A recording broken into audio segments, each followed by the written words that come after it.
네, 안녕하세요. 장연구소의 장엘리입니다. 함께 또 장연구소의 진행을 도와줄 장유진 캐스터 자리해 주셨습니다. 어서 오세요. 네, 안녕하세요. 캐스터 장유진입니다. 네, 장유진 캐스터. 어떻게 주말 잘 보내셨어요? 네, 잘 보냈습니다. 네, 저희 시청자분들도 되게 잘 보내셨을 거라고 믿습니다. 한 주를 시작하는 월요일 힘차게 좀 시작을 해볼 텐데요. 일단 지난주 금요일장 미국 뉴욕 증시는 좀 많이 하락하는 흐름을 좀 보여줬습니다. 전반적으로 반도체와 테슬라 포함한 넷플릭스 그리고 이렇게 빨간불을 켜고 있는 종목들이 좀 많이 보이고 있는데요. 섹터별 흐름부터 좀 자세히 분석을 해보도록 하겠습니다. 섹터별 흐름 짚어볼까요? 네, 바 차트를 통해서 바로 추이 짚어보겠습니다. 현재 지금 최상단에 자리하고 있는 섹터는 또 한 번 에너지입니다. 지난주에 계속해서 에너지 섹터 강한 흐름을 보여줬고요. 여기에 지금 기초 소재와 금융주도 역시 1% 미만의 상승률을 보여줬습니다. 반면 현재 최하단에 자리하고 있는 섹터는 기술주와 소비순환재입니다. 각각 평균 1% 넘게 내림세를 기록했고요. 여기에 헬스케어와 부동산도 소폭의 약세 흐름을 가져갔습니다. 이어서 한 주간의 추이도 함께 다시 한번 짚어보겠습니다.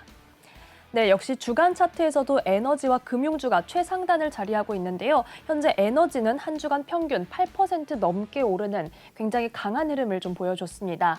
여기에 금융주도 정말 지난주에는 오랜만에 좀 누워있다가 일어섰다 그랬죠. 네, 이렇게 말할 그랬어요. 수 있을 텐데요. 네, 평균 4% 넘는 강세 흐름을 보여줬습니다. 반면 역시 주간 흐름으로도 기술주가 5% 넘게 빠지는 모습을 보여줬고요. 아무래도 백신 관련 여러 가지 이슈들이 나오면서 헬스케어도 평균 5% 넘는 내림세를 가져갔습니다. 네, 이렇게 해서 섹터별 흐름, 또 주간과 또 일간 흐름 확인을 해보고 왔습니다. 네, 그렇다면 종목별 흐름은 어땠는지 함께 좀 확인을 해볼 텐데요. 지난주에는 에너지주가 아무래도 메인이었다라고 볼 수가 있겠죠. 국제 유가가 큰 폭으로 좀 상승을 하면서 네, 에너지 관련주들이 좋은 흐름을 가져갔는데 이번 주에는 금융주를 주목해 보셔야 되겠습니다.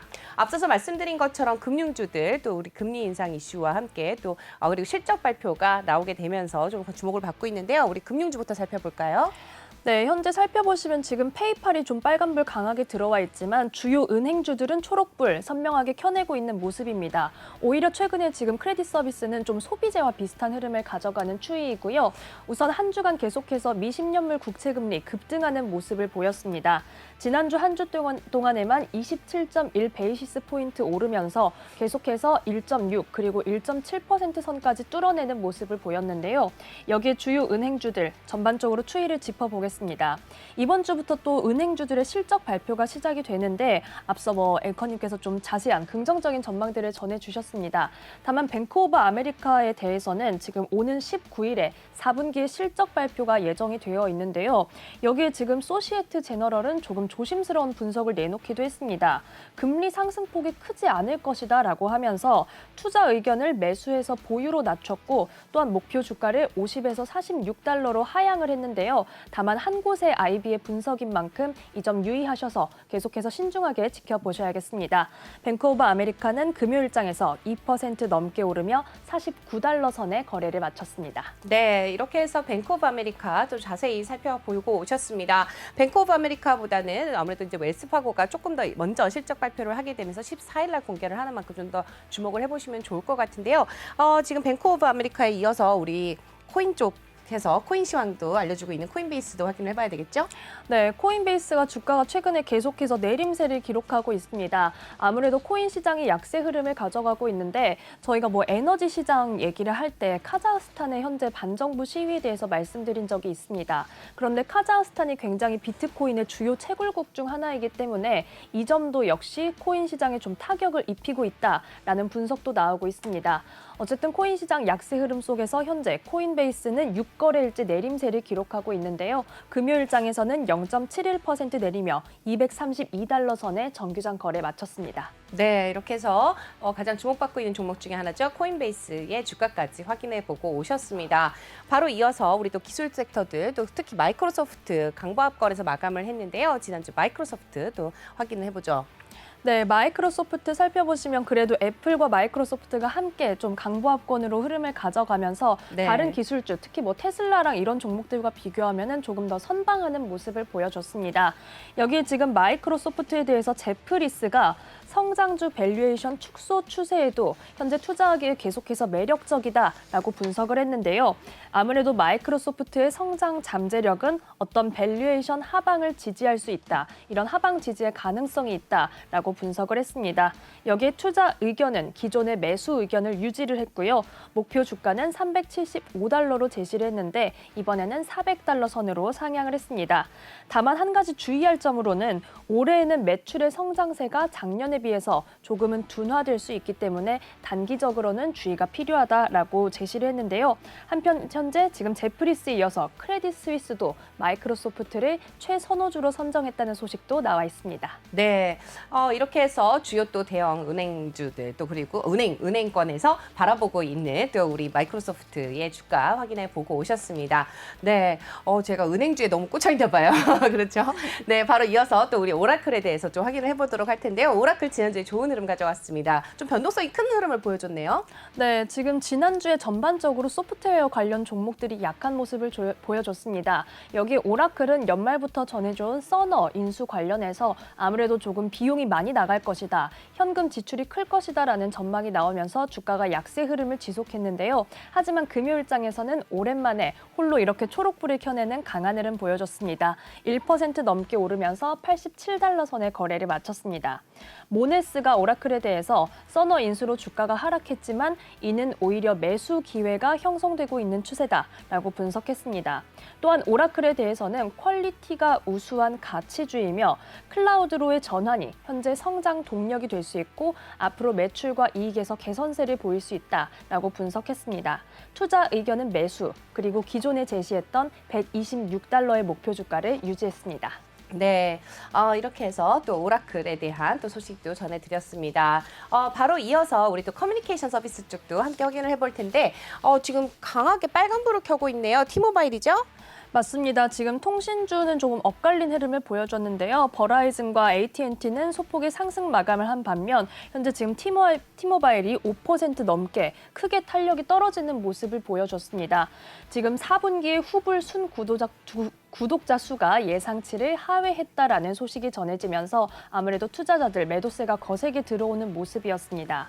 한편 지금 넷플릭스도 가입자 관련해서 둔화 전망이 좀 나오기도 했는데요.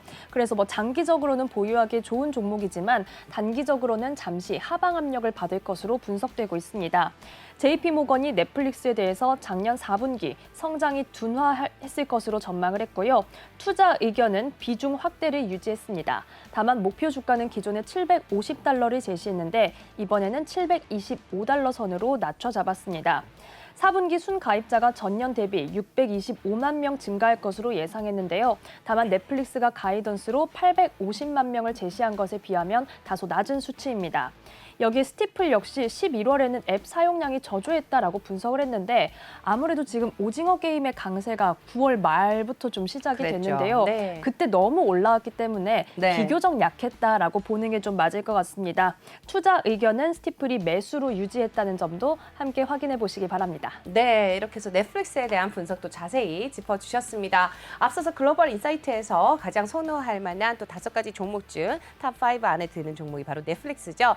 이렇게 단기적으로 하락을 했을 때 또 비중 확대라고 한 만큼 좀 모아가는 그런 전략도 좋을 것 같습니다. 넷플릭스에 대한 의견에 이어서 바로 디즈니 확인해 보시죠. 네, 디즈니는 금요일장에서 소폭의 상승 마감하면서 157달러 선에 거래를 마쳤습니다. 크레딧 스위스가 디즈니에 대해서 스트리밍 서비스와 그리고 테마파크의 수요가 증가할 것으로 기대된다라고 분석했습니다. 또한 현재 지금 동유럽 일부 지역에서 디즈니 플러스 출시를 앞두고 있는 상황인데요. 이로 인해서 가입자도 증가할 것으로 기대한다라면서 긍정적인 분석을 내놨습니다. 네, 저는 디즈니 플러스는 보고 있지 않고 있는데 지금 최근에 되게 이슈가 되고 있는 드라마들이 디즈니 플러스에 유입이 돼 있더라고요. 그래서 지금 가입을 좀 생각해보고 있습니다. 시청자 여러분들도 판단하실 때 내가 어떤 것에 가입을 해서 또 이용을 하고 있는지에 대한 분석을 함께 하시면 참 좋을 것 같고요. 바로 이어서 또 살펴볼 종목, 제가 가장 좋아하는 종목인데요. 아마존입니다. 아마존 주가 확인해 보시죠. 네, 아마존에 지금 러브콜을 보낸 월가 아이비들이 있었습니다. 레이몬드 제임스와 미즈호가 이번에 최선호주로 선정했다라는 소식이 전해졌습니다. 궁금해졌습니다. 최근에 지금 연말 그리고 연초 들어와서 장연구소에서 아마존을 최선호주로 선정한 월가 아이비들을 많이 소개를 해드리고 있는데요. 한편 지금 아마존 금요일장에서는 소폭의 내림세 가져가면서 3,251달러 선에 거래를 마쳤습니다. 그리고 아마존은 현재 지금 근로자 관련된 이슈도 나와 있는데요.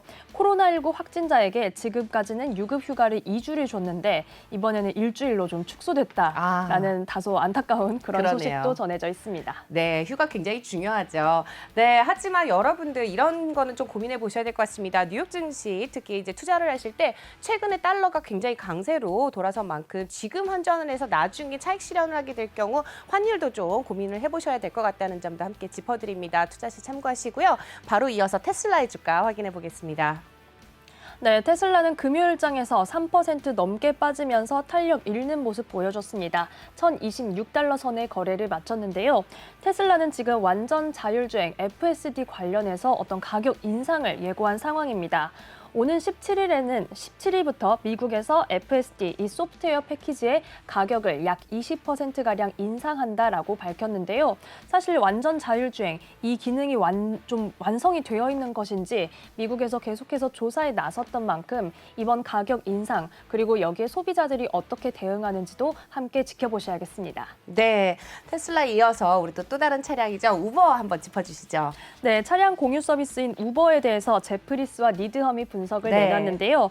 네, 우선 우버 금요일장 추이 살펴보시면 1% 넘게 내리면서 41달러 선에 거래를 마쳤습니다. 제프리스는 우버에 대해서 지금까지 대대적인 구조 조정을 해왔기 때문에 이제는 흑자로의 전환에 박차를 가할 시기다라고 분석했습니다. 또한 차량 공유 서비스의 예약 건수가 올해에는 팬데믹 이전 수준, 2019년 수준으로 회복할 것이다라고 긍정적으로 전망했습니다. 또한 리드홈은 차량 공유 서비스도 좋지만 우버 이츠, 이 식료품 배달에 조금 주목을 했는데요. 실적 개선세에 크게 기여할 것이다 라고 말하면서 올해는 식료품 배달의 해가 될 것이다. 이렇게까지 좀 강한 의견을 내놨습니다. 여기에 리드홈은 우버를 올해 톱픽으로 선정하면서 다만 목표 주가는 77달러 선에서 75달러 선으로 소폭 하향했다는 점도 확인해 보시기 바랍니다. 네, 전반적으로 뭐 이제 아이비들이라든지 지금 목표 주가를 조금씩 하향하는 그런 추세를 보이고 있습니다. 여러분들의 수익률에 대한 기대도 조금씩 낮춰주는 게 아무래도 조금 더 안전하게 수익을 가져갈 수 있는 방법이 아닐까라는 생각이 좀 드는데요. 우버에 이어서 확인해볼 종목 함께 보시면은요. 지금 부킹홀딩스 리오프닝주가 있네요. 네, 현재 지금 여행사주 비롯해서 리오프닝주 추이 살펴보겠습니다. 현재 지금 크루즈주는 매수세가 유입된 가운데 부킹홀디스는 홀로 강보합권에서 거래 마치는 소폭의 오름세만을 가져가는 모습 보였는데요. 2,434달러 선에 거래를 마쳤습니다. 현재 지금 부킹홀딩스에 대해서 제프리스가 투자 의견을 매수 의견을 재차 강조하면서 향후 7년간 연 15% 이상의 EPS 증가율이 기대된다라고 분석을 했습니다. 또한 목표 주가는 3,100달러로 제시했다는 점도 함께 확인해 보시기 바랍니다. 네. 네, 이어서 항공사주의 추이도 함께 살펴보겠습니다. 네, 대표적인 리오프닝주 중에 항공주를 빼줄 수가 없겠죠. 네, 전반적으로 역시 매수세 유입되면서 3%대 탄력을 일제히 보여줬습니다. 특히 델타 항공에 대해서는 뱅크 오브 아메리카가 긍정적인 분석을 내놨는데요. 팬데믹 상황에서도 재무 상태가 견고하고 앞으로 여행 수요가 회복될 경우에 경쟁사 대비해서 조금 유리하다라고 분석했습니다. 특히 델타 항공의 운항 능력, 그리고 현재 밸류에이션이 동종 업계 대비 훨씬 더 매력적이다라고 분석을 했는데요. 투자 의견은 이번에 중립에서 매수로 상향했습니다. 또한 목표 주가는 46달러에서 48달러로 소폭 상향했다는 점 확인해 보시기 바랍니다. 네, 이렇게 해서 대표적인 리오프닝주인 또 우리 항공주들이 계속해서 좀 좋은 흐름을 이어갈 것으로 예상하는 분석들이 조금씩 나오고 있습니다. 아무래도 좀 재개가 되면서 올해는 조금 좋은 흐름을 가져가지 않을까라고 예상해보는 종목 중에 하나가 바로 항공주라는 점도 함께 참고하시면 좋을 것 같고요. 바로 이어서 앞서서 글로벌 인사이트 때 전해드렸던 5가지 보유 종목들, 장기 보유 종목들 중에 하나죠. 네, 코세라에 대해서 알아보겠습니다. 네, 코세라 지금 교육 콘텐츠를 제공하는 플랫폼으로서 구독 모델도 보유를 하고 네. 있고요. 아무래도 좀 최근에는 이렇게 구독 서비스를 제공하는 기업들이 계속해서 꾸준히 좀 이익 개선세를 가져가는 모습입니다. 다만 지금 코세라가 4거래일째 주가가 약세 흐름을 가져가고 있는데 오히려 좀 매수의 기회가 잡혔다라고 볼 수도 있겠는데요. 특히 최근에 지금 지난 7일에 골드만삭스에서 투자 의견을 중립에서 매수로 상향했다라는 소식이 전해져 있습니다. 또한 목표 주가는 32달러로 제시했는데요. 코세라는 금요일장에서는 소폭의 내림세 속에 23달러 선에 거래를 마쳤습니다. 네, 이렇게 해서 23달러 선에서 거래를 마친 코세라 목표 주가 32달러 선으로 상향됐다는 점도 함께 참고하시면 좋겠고요. 바로 이어서 한 종목 더 있었습니다. 바로 고데디라는 종목인데요. 고데디는 어떤 의견이 나왔을까요? 네, 지금 클라우드 기반 도메인과 마케팅 툴을 제공하는 서비스 업체인 이 고데디에 대해서 지금 주가가 역시 최근에는 좀 내림세를 가져갔는데 다만 여기에는 이슈가 있었습니다. 지금 지난주에 CEO를 교체했다라는 소식이 전해지면서 주가가 비록 좀 탄력을 잃는 모습이긴 했지만 그래도 현재 지금 12월에는 오히려 10거래일째 강세를 기록했던 바도 있었는데요. 지금 고데디에 대해서는 작년에 월가 목표 주가 전반적인 좀 범위를 살펴봤을 때 목표 주가가 85달러에서 115달러 선의 범위에 분포해 있는 상황입니다. 고데디는 금요일장에서는 소폭의 내림세 가져가면서 76달러 선에 거래를 마쳤습니다. 네, 앞서서 글로벌 인사이트 때도 전해드렸습니다만 제프리스에서 지금 나왔던 의견이었죠. 브렌트틸 애널리스트가 고데디 같은 경우는 웹사이트 빌더 중에서 최고의 가치 플레이를 하고 있는 종목이다라고 했습니다. 그러면서 목표 주가 110달러로 지정했다는 점 다시 한번 짚어드리고요. 저희 장 연구소에서 마지막으로 한번 또 살펴보고 싶은 종목들 우리 나이키와 우리 맥도날드 쪽 다시 한번 좀 확인을 해보도록 하죠. 네, 지금 전반적으로 소비 순환대 조금 약세 흐름을 가져갔는데요. 나이키는 금요일장에서 2% 넘게 내리면서 156달러 선에 거래를 마쳤습니다. 이어서 맥도날드 추이 살펴보겠습니다. 네, 맥도날드 아무래도 좀 올해 식료품 배달에 해다라는 네. 의견이 나온 만큼 앞으로 이런 배달 서비스 관련해서뿐만 아니라 레스토랑 섹터의 추이도 저희 장연구소에서 계속해서 전해드리도록 할 텐데요. 맥도날드는 우선 금요일장에서는 1% 가까이 내리면서 267달러 선에 거래를 마쳤습니다. 이어서 스타벅스 살펴보시면요. 네, 스타벅스는 다만 월가 IB에서 조금 조심스러운 분석이 나왔습니다. 최근에 조금 이익 증가율이 둔화되고 있다라는 그런 소식이 전해졌는데요. 3% 넘게 내리면서 107달러 선에 거래를 마쳤습니다.